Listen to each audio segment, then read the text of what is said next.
Buenos días, amados hermanos. Es un placer compartir con ustedes en un día tan especial como en este día, que es el día de resurrección. Hoy celebramos una de las fechas más importantes en el calendario de los creyentes. Domingo de Resurrección, la resurrección de nuestro Señor Jesucristo. Durante mi niñez, mis padres celebraban el Día de la Coneja. Era un día tan especial que, como algo raro, tomábamos el día libre. Nos íbamos al parque, asábamos carne. Mi padre se iba ahí al río cerca y pescaba unos cuantos peces y luego los asábamos ahí en el carbón. Nos íbamos al parque más famoso de Nuevo Laredo, para los que conocen, el Parque Viveros. La pasábamos en familia, nos íbamos al parque más importante porque era un día de celebración. Y aunque no éramos feligreses comprometidos a nada, había en nosotros un sentir de la importancia de ese día. Pero realmente no fue sino hasta que recibimos a Jesucristo y le aceptamos como nuestro Señor y Salvador, que realizamos que no se trataba de la coneja, ni de los huevos, ni siquiera de las parrilladas, sino de la resurrección de Jesucristo. Ahora, ¿por qué es tan importante creer en la resurrección de Jesucristo? Usualmente nos preparamos para todo. Cada año compramos carne, bebidas, invitamos a la familia, nos vamos a un parque y llevamos todo lo que se acostumbra para un día como este.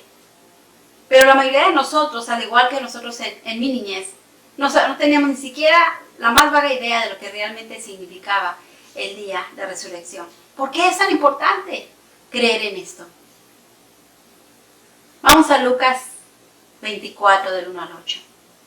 Y dice así: el primer día de la semana, muy de mañana, vinieron al sepulcro, trayendo las especies aromáticas que habían preparado, y algunas otras mujeres con ellas, hablando de María Magdalena y de las mujeres que seguían a Jesús. Y hallaron removida la piedra del sepulcro. Y entrando, no hallaron el cuerpo del Señor Jesús. Aconteció que estando ellas perplejas por esto, he aquí que se pararon junto a ellas dos varones con vestiduras resplandecientes.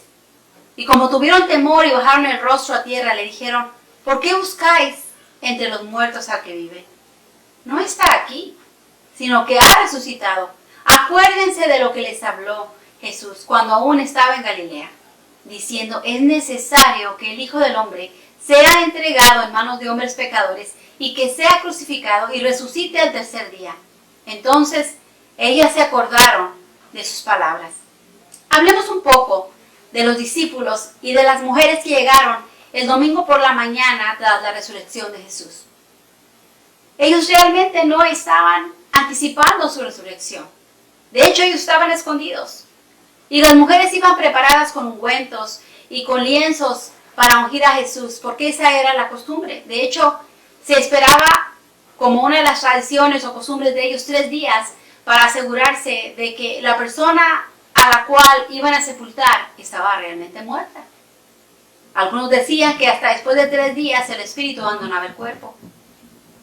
Entonces, ¿había alguna anticipación de la resurrección de Jesús? No la tenían.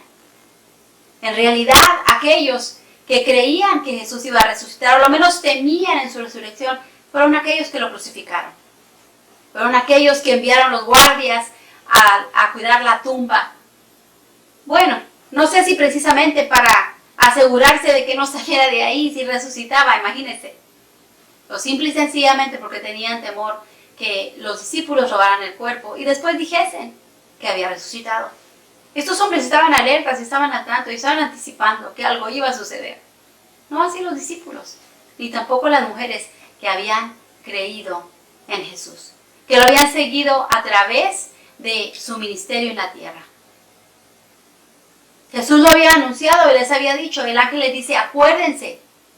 En Lucas 9:22 Jesús anuncia su muerte por primera vez. Y les dice: es necesario que el Hijo del Hombre padezca, que sea muerto y resucite al tercer día. Pero se les olvidó. En Lucas 9:44 Jesús les dice: escuchen y recuerden. Escuchen y recuerden. De hecho, la versión Reina Valera dice: haced que os penetren bien en los oídos estas palabras, o sea, que se les metan bien en los oídos. Y luego por tercera vez Jesús les dice a los 12: he aquí, subimos a Jerusalén y se cumplirá todas las cosas escritas por los profetas acerca del Hijo del Hombre. O sea que Él iba a morir.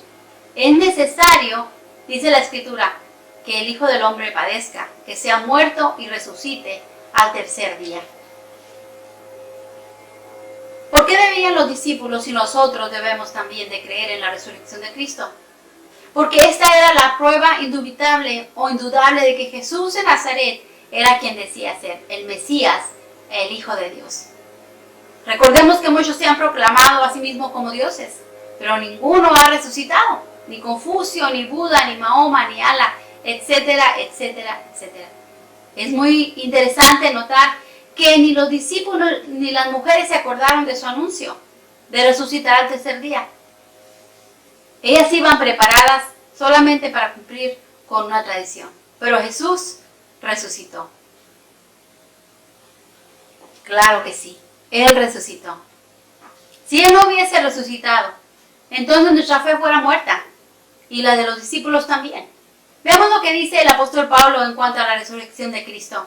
En 1 Corintios 15, del 3 al 4 dice: yo les transmití a ustedes lo más importante y lo que se me había transmitido a mí también, que Cristo murió por nuestros pecados, tal como dicen las Escrituras, que fue enterrado y al tercer día fue levantado de los muertos, tal como dicen las Escrituras. Pero como en todo, había quienes decían que Jesús no había resucitado. Y veamos lo que el apóstol Pablo les contesta a esto.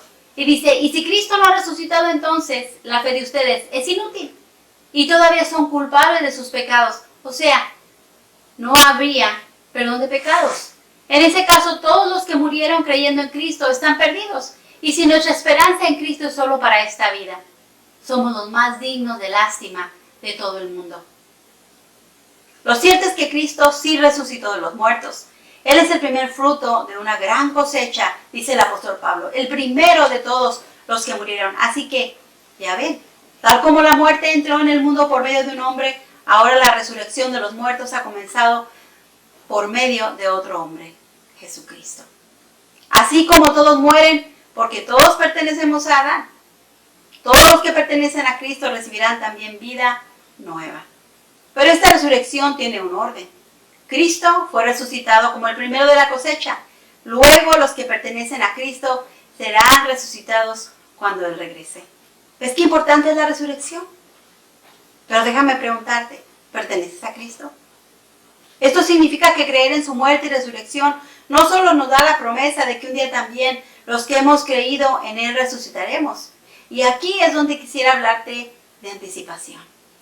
Permítame compartirte dos verdades claves de la resurrección de Jesús.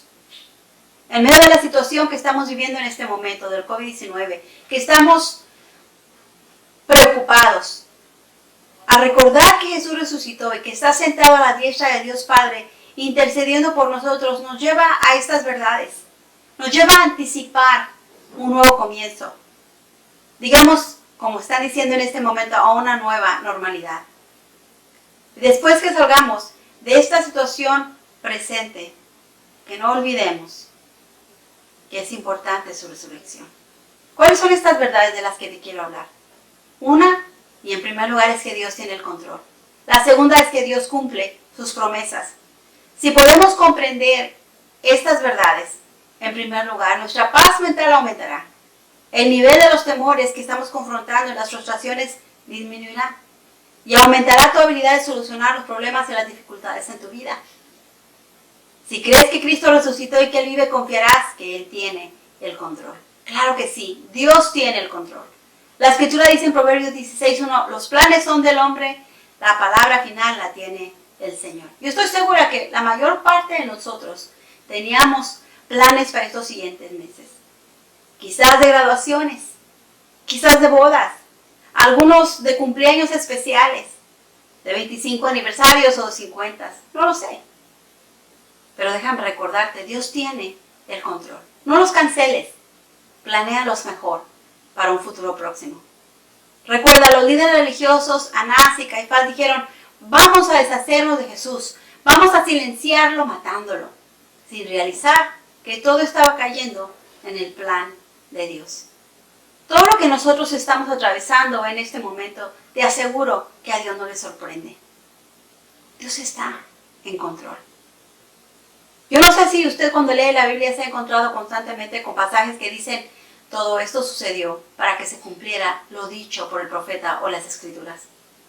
Imagine, solamente desde el nacimiento de Jesús hasta su resurrección se cumplieron más de 300 profecías. Tenemos que llegar a un momento de madurez en nuestras vidas y realizar que gran parte de las cosas que suceden en nuestra vida, es cierto, están fuera de control. Pero si podemos confiar en que Dios tiene el control, si creemos que Él resucitó de los muertos y que está sentado a la diestra del Padre intercediendo por nosotros, entonces podremos anticipar que todo lo que viene después de esto será mucho mejor. No podemos controlar cómo nos afecta la economía. No podemos controlar cómo la gente se comporta en medio de este tiempo de dolor, de frustración o de enfermedad. No podemos impedir que las personas que amamos mueran, ni siquiera podemos impedir nuestra propia muerte. ¿Sabe? Sí es cierto, la mayor parte de las cosas que son de importancia están fuera de nuestro control. Pero si podemos confiar en que Dios tiene el control, yo le aseguro a usted que su estrés se reducirá, que su paz aumentará, porque Dios es Dios nuestro eternamente para siempre. Las cosas que no podemos controlar, si nosotros se las cedemos a Él, le aseguro que Él puede hacerlo muy bien, tomando el control. Cuando anticipas que Dios está en completo control, toda tu actitud hacia la vida y circunstancias cambia. No hay algo en lo que Dios no tenga el control, porque Él creó todas las cosas. Él tiene absoluto poder y Él puede hacer lo que Él quiera. ¿De qué me ayuda a saber qué es decir que Dios está en control? ¿Cómo va a reducir mi estrés? Dios dice en su palabra que las cosas que están fuera de nuestro control, en lo que podemos y en lo que no podemos cambiar, dice que confiemos en Él y que Él nos ayudará, aun aquellas cosas que podemos cambiar nosotros, para que nos salga bien. Dice en Proverbios 3, del 3 al 5, dice que encomendemos a Él nuestros caminos y Él enderezará nuestras veredas. Descansemos en Él. Confiemos en que su control es mejor que el nuestro. Mi esposo y yo hemos atesorado un canto que dice así: nada sé sobre el futuro. Desconozco lo que habrá. Es probable que en las nubes mi luz vengan a opacar. Nada sé sobre el futuro del mañana con su afán, mas un dulce amigo tengo y sé que Él me sostendrá. Yo estoy convencida que Dios tiene el control en las situaciones fáciles, en las situaciones difíciles. Déjeme compartir con usted la oración del apóstol Pablo. Él dice: le pido a Dios de nuestro Señor Jesucristo, es decir, al Padre maravilloso, que les dé su espíritu para que sean sabios y puedan entender cómo es Dios. También le pido a Dios que les haga comprender con claridad el gran valor de la salvación que Él ha dado a los que son suyos. Perdón. Que sepan cuál es la esperanza prometida, que entiendan bien el gran poder con que nos ayuda en todo. Es un poder sin límites, el mismo que Dios usó para resucitar a Cristo y darle un lugar en el cielo, a la derecha de su trono. ¿Quiere usted saber dónde está? En Efesios 1, 17 al 20. Ahora hay una condición. Si usted abrió su Biblia, en Efesios 1, del 17 al 20, verá que hay una parte donde dice a los que son suyos. O sea, esta promesa está disponible a los que creen. Muchas personas tratan de controlar la situación en su relación matrimonial, en su relación con sus hijos, en sus finanzas. Especialmente en estos momentos de tanta incertidumbre. Todavía queremos mantener el control. Pero ¿sabes una cosa? Si eres de Él, Él quiere ayudarte. Porque también en esa escritura dice que Él nos ayuda en todo. ¿Cómo sabes cuándo estás confiando en Dios con tus problemas? Muy simple. Deja de preocuparte. La preocupación es como una luz roja, nada más, que está relampagueando, como diciendo: estoy tomando el lugar de Dios. Y cada vez que tomo el lugar que a Dios le corresponde, me preocupo. Y tú también. Pero recuerda sientas preocupación, acuérdate, es solamente una luz roja que te está avisando que estás tomando un lugar que no te corresponde. Lo opuesto de esto es cuando confiamos en Dios. Cuando comenzamos a pedirle a través de la oración y dejamos de preocuparnos. Tenemos dos opciones. Una es ir en oración a Dios, pedirle y darle gracias. La otra es adorarle. La Escritura dice, no se aflijan por nada, sino preséntenselo todo a Dios en oración. Pídanle y denle gracias también. Así Dios les dará su paz, que es más grande de lo que el hombre puede entender. Y esta paz cuidará sus corazones y sus pensamientos por medio de Cristo Jesús. Filipenses 4, 6 y 7. En una ocasión escuché la explicación teológica más profunda que he escuchado. Y es esta. Un anciano dijo, si el problema tiene solución, ¿para qué te afanas? Y si no tiene solución, ¿para qué te afanas? Dios dice en Isaías 40:10, no temas, porque yo estoy contigo. No desmayes, porque yo soy tu Dios, que te esfuerzo. Siempre te ayudaré, siempre te sustentaré con la diestra de mi justicia. Él está en control. ¿Estás de acuerdo que Dios tiene recursos para ayudarte? Él dice, yo te ayudaré, yo te sustentaré. Te voy a dar la fortaleza que tú necesitas. Y la segunda verdad es que Dios siempre cumple sus promesas. Yo no sé si tú has leído las Sagradas Escrituras, pero hay como 7,000 promesas que Dios tiene para ti. Cuando Él murió y después resucitó, estaba cumpliendo la promesa de venir a la tierra, morir, resucitar y sentarse a la diestra del Padre. Él dijo, yo quiero venir y morir por ustedes para enseñarles a vivir en cualquier circunstancia, para perdonar todos sus pecados, pero también para mostrarles un camino al cielo. Él quiere enseñarnos que hay un propósito para que vivamos. Él no quiere que nosotros vivamos una vida simplemente de una existencia donde comimos, dormimos y en la mañana nos levantamos y solamente existimos. No, hay propósito. Esta semana hablando con un compañero de trabajo, hablaba con él y es una persona con la que yo he hablado antes y sabe una cosa, él casi siempre que yo hablaba con él acerca de estas cosas, lo primero que él hacía era sacar la vuelta y después irse lo más pronto posible. Pero el día de ayer conversando con él se sentó y él reconoció el tiempo en que vivimos y por primera vez escuchó que Dios tiene un propósito para que esté viviendo, respirando y existiendo. Para ti, para todo aquel que conoce de esta fe y de esta anticipación, yo te animo que en este tiempo tú te recuerdes de las promesas de Dios. Son como 7,000 promesas, pero no las vamos a leer, pero vamos a recordar que Él prometió ayudarnos, tomarnos de la mano, llevarnos, dirigirnos, aún enderezar nuestros caminos cuando las decisiones que podemos controlar las hagamos mal. Dice que Él tomará los atajos que hemos tomado y los va a enderezar. Pero tenemos que encomendarle en nuestros caminos y creer en sus promesas. La resurrección de Cristo no fue solamente para darnos una vida próspera y abundante aquí, pero también para darnos una vida eterna. Él nos dice, si tú haces esto, yo haré esto por ti. Si tú confías en mí, en esta área de tu vida, yo te bendeciré. ¿Sabes? Como una póliza de seguro. Cuando estamos confiando y sabemos lo que Dios tiene para nosotros y creemos en lo que Dios ha hecho por nosotros y el futuro que nos promete. Entonces, ¿sabes una cosa? No solo dejamos de preocuparnos, pero es como tener una póliza que nos asegura la paz que necesitamos. De hecho, cuando te van a vender una póliza de seguros o un servicio de funeral, ¿verdad que te dicen? Para que usted tenga paz. Para que los suyos tengan paz. Y esta paz es una paz que sobrepasa el entendimiento. No es solamente como aquellos que tenemos una póliza. De hecho, mi esposo y yo compramos una no hace mucho tiempo. Y es para la paz de nuestros hijos. Pero esta póliza es todavía mucho mejor. Son las promesas de Dios para nuestra vida.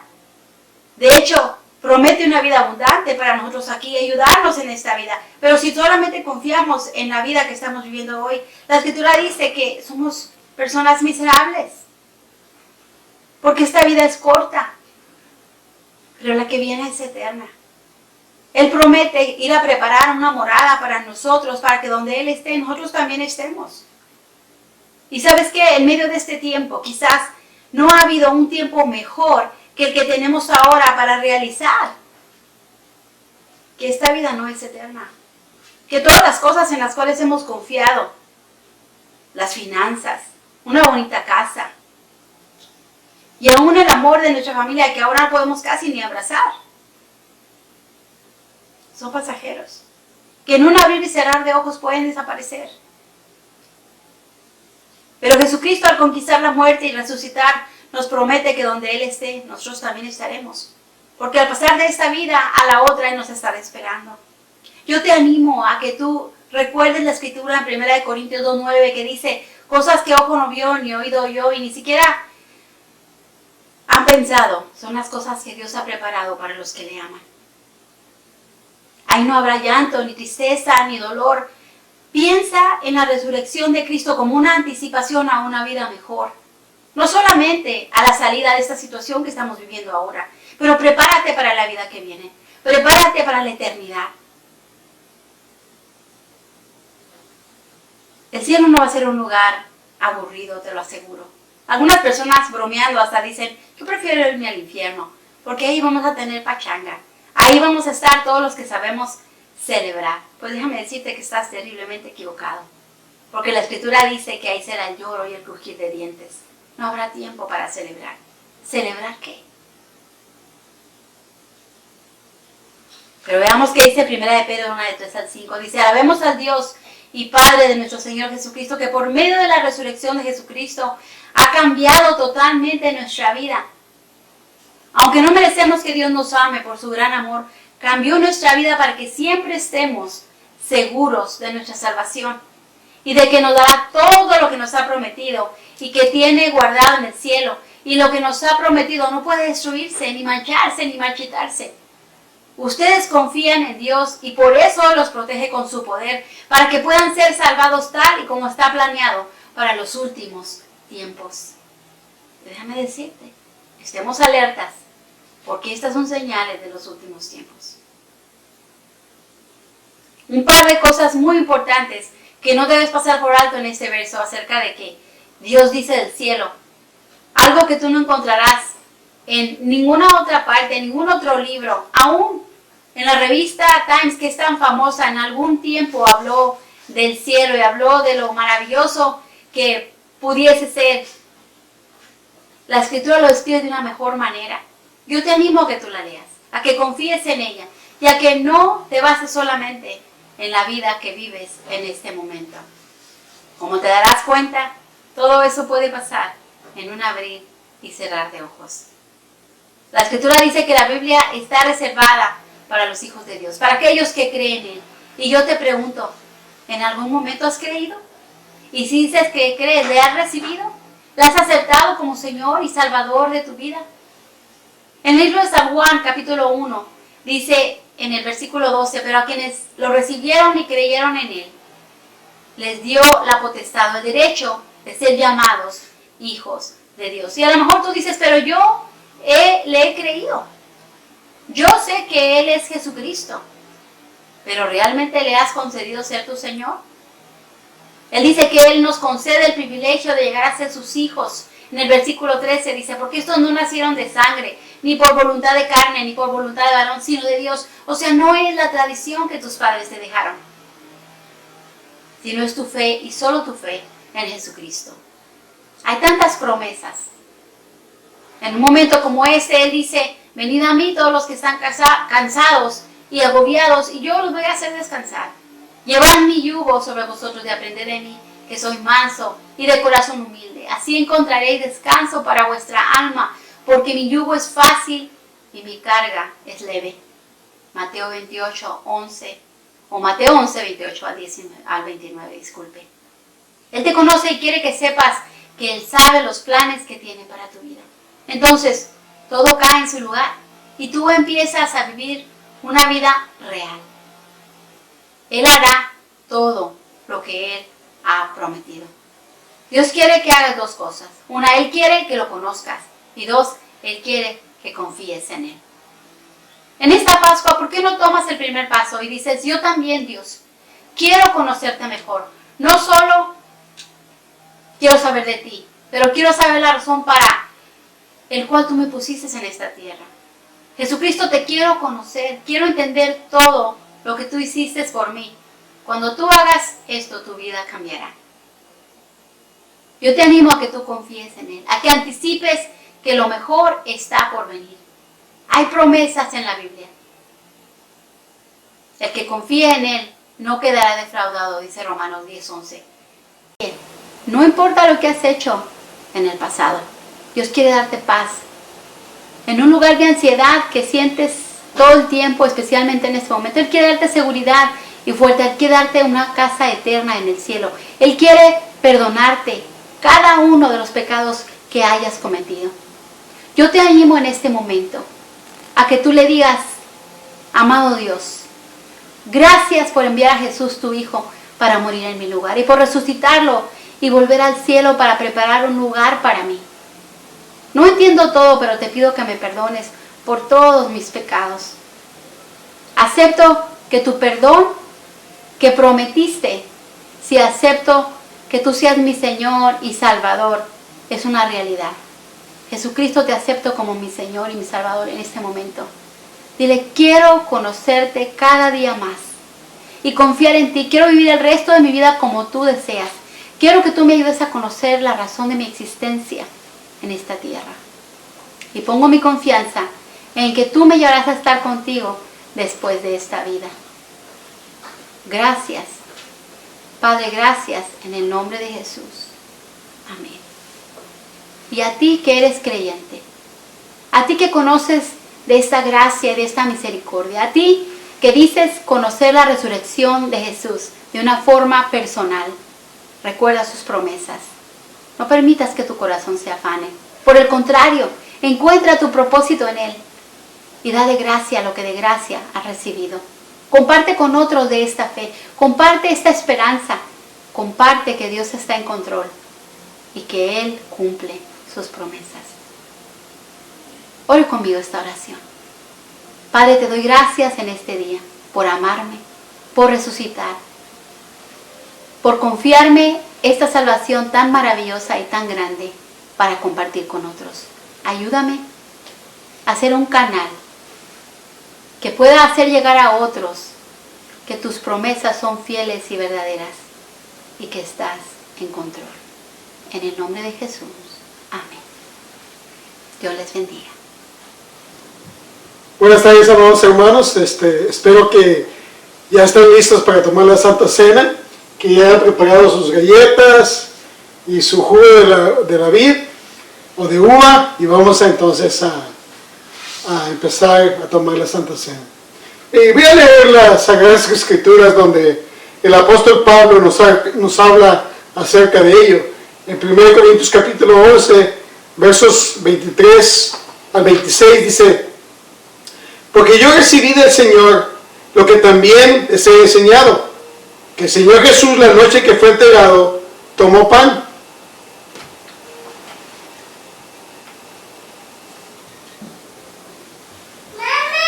Y habiendo dado gracias, lo partió y dijo: tomad, comed, esto es mi cuerpo, que por vosotros es partido. Haced esto en memoria de mí. Tomemos del pan.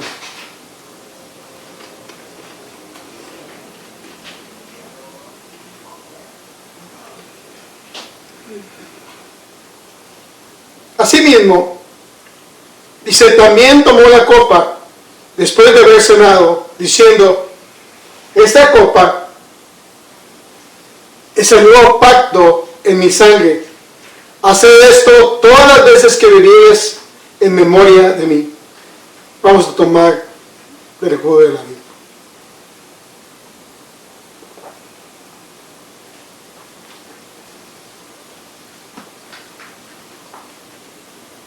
El apóstol Pablo termina diciendo: porque todas las veces que comieres este pan y bebieras esta copa, la muerte del Señor anunciáis hasta que Él venga. Y esta es una de las ceremonias más sagradas que podemos tener en las Santas Escrituras. Después del bautismo, una de las ordenanzas fue la Santa Cena. Y esta básicamente lo que hace es que representa lo que Jesucristo hizo completamente al morir en la cruz. No solamente su cuerpo fue lastimado, fue dañado, sino también derramó su sangre. Y la sangre de Jesucristo, dice la palabra de Dios, su Hijo, nos limpia de todo pecado. Y en este día realmente es una celebración el hecho de saber que Jesucristo murió por nuestros pecados. Nosotros los pecadores no podemos salvarnos a nosotros mismos, y Dios envió a aquel que es el Cordero de Dios, como dijo Juan, el Cordero de Dios que quita el pecado del mundo. Y yo te voy a invitar a que cierres tus ojos conmigo y vamos a hacer esta oración. Señor, te damos gracias, porque ahí en la cruz, lo que vimos el viernes en la noche, Señor, ahí en la cruz tú llevaste todos nuestros pecados, pagaste por todas nuestras iniquidades. Y ahí en esa cruz, en esa cruenta cruz, al morir por nosotros, Señor, tomaste nuestros pecados y nos redimiste, nos compraste por medio del precio de tu sangre, como dice el apóstol Pedro, porque no fuimos comprados con oro y plata, sino con la sangre preciosa de ese Cordero sin mancha, sin pecado, que es Jesucristo. Y en este día esa es la celebración, Señor. Esa es la celebración que resucitar de los muertos no solamente nos has dado vida eterna, pero nos da la esperanza de que un día vamos a resucitar juntamente y vamos a estar contigo por la eternidad. Te damos gracias, Padre, y te bendecimos en el nombre de Jesús. Amén. Amén. Amados, nos estamos viendo y espero que en este día la pasen bien con toda la familia, que puedan celebrar lo que Jesucristo hizo en esa cruenta cruz. Les amamos, Linda y yo, les extrañamos mucho y esperamos pronto mirarnos. Nos estaremos comunicando con ustedes porque deseamos verlos, a lo menos a través de la red o virtualmente, por medio de un programa que se llama Zoom. Y yo les estaré comunicando, les estaré enviando en la forma de cómo pueden entrar y cómo podemos conectarnos. Y de esa forma tener un estudio cada miércoles de 10 a 15 minutos para que podamos no solamente escuchar la palabra, pero nos podamos saludar virtualmente. Les amamos y Dios les bendiga. Dios les bendiga.